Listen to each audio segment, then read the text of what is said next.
પંચમહાલમાં વન્ય પ્રાણી દીપડાથી શ્વાનને બચાવવા માટે ગ્રામ્ય વિસ્તારોમાં નવતર પ્રયાસ હાથ ધરાયો છે। પંચમહાલ જિલ્લાના અંતરિયાળ વિસ્તારોમાં નીલગાય અને જંગલી ભૂંડ પાકને કરતા હોય છે નુકસાન, જેથી ખેડૂતો શ્વાન પાળતા હોય છે। જો કે દીપડા પણ માનવ વસ્તી તરફ સુધી પહોંચી અને પશુઓ શ્વાનનું મારણ કરતા હોય છે। શ્વાનને બચાવવા માટે હવે શ્વાનના ગળામાં અણીદાર ખિલ્લાવાળા બેલ્ટ બાંધવામાં આવી રહ્યા છે। બેલ્ટ હોવાથી દીપડો શ્વાનને પકડવાનું ટાળે છે। બીજી તરફ શ્વાન ભસતા જ રહીશો અલર્ટ થઈ જાય છે અને દીપડો ભાગી જતો હોય છે। રબર સાથે ખીલીવાળો બેલ્ટ મૂવેબલ હોવાથી શ્વાનને પણ કોઈ તકલીફ નથી પડતી। હિંસક પ્રાણી જેવા દીપડા પણ આવી ચૂકે છે માનવ વસ્તીમાં અને કૂતરાનું શ્વાનનું મારણ કરે છે, તો એનાથી બચવા માટે અમે એના ગળે પટ્ટો બાંધ્યો છે અને શ્વાનના ભસવાના અવાજથી દીપડો આવે તો અમે જાગી જઈએ।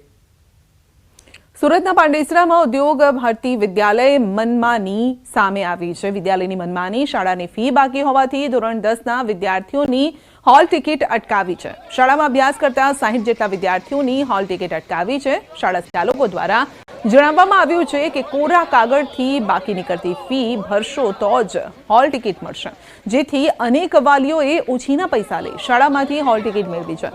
વિદ્યાર્થીઓને હોલ ટિકિટ નહીં આપવામાં આવતા વિદ્યાર્થીઓ સહિત વાલીઓમાં પણ રોષ છે।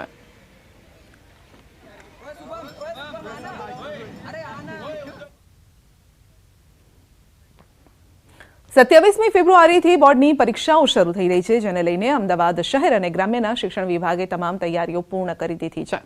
બોર્ડની એસઓપી મુજબ તમામ તૈયારી પૂર્ણ કરાઈ છે। અમદાવાદ શહેર અને ગ્રામ્યમાં તમામ તૈયારીઓને લઈને માહિતી આપવામાં આવી।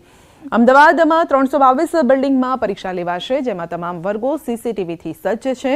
આ વખતે બોર્ડમાં 92,726 વિદ્યાર્થીઓ પરીક્ષા આપશે અને સાથે જ આ વખતે કાયદો અને વ્યવસ્થા માટે પોલીસ વિભાગ સાથે સંકલન કરાયું છે। ઉપરાંત વીજ પુરવઠો જળવાઈ રહે તે માટે વ્યવસ્થા કરવા માટે પણ વાત કરાઈ છે।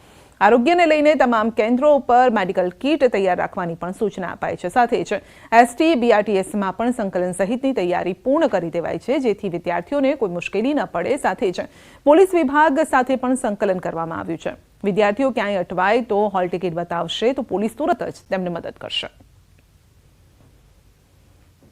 જે પ્રકારે કાયદો અને વ્યવસ્થાનું પાલન થાય તે પ્રમાણે જાહેરનામા પ્રસિદ્ધ કરવાના હોય તે પણ થઈ ગયું છે અને સ્ટ્રોંગ રૂમ પર પણ પોલીસ બંદોબસ્ત અને કેન્દ્ર પરીક્ષાનું છે તેના ઉપર પણ પોલીસ બંદોબસ્તની વ્યવસ્થા થઈ ગઈ છે। વીજ પુરવઠો પરીક્ષા દરમિયાન જળવાય તે માટે માનનીય અધ્યક્ષશ્રી દ્વારા યુજીવીસીએલ અને ટોરેન્ટ પાવર સાથે પણ તે દિવસે જે સૂચનાઓ આપી તેના પ્રમાણેની વ્યવસ્થાઓ થઈ ગઈ છે।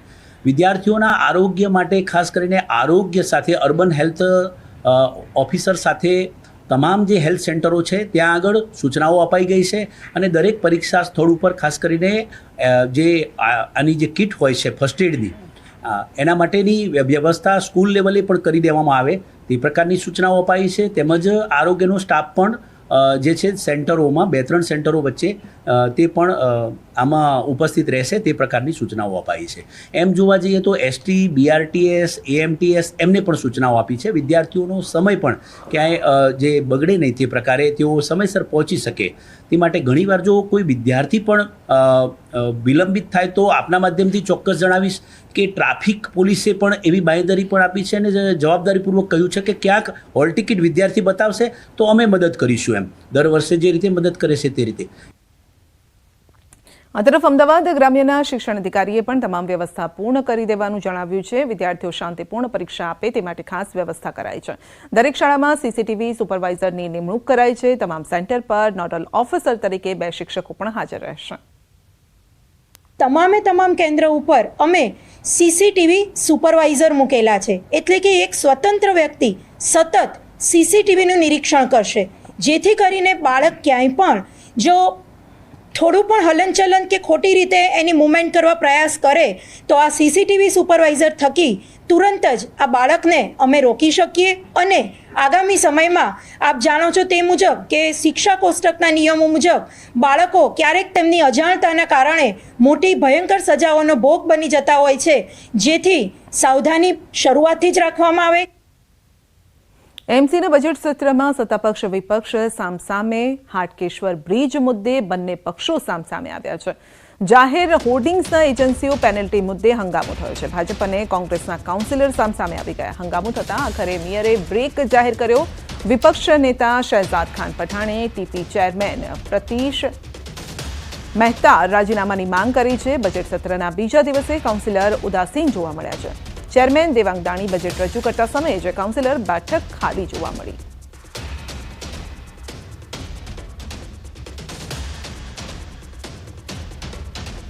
ગૃહમાં ખેડૂતોને રાહત પેકેજ અને પાક નુકસાનીના સર્વેને લઈને ચર્ચા કરાઈ છે. આ અંગે ધારાસભ્ય અર્જુન મોઢવાડિયાએ માહિતી આપતા જણાવ્યું છે કે સૌરાષ્ટ્રના જૂનાગઢ અને પોરબંદર જિલ્લાના ખેડૂતોને સહાય આપવામાં આવી.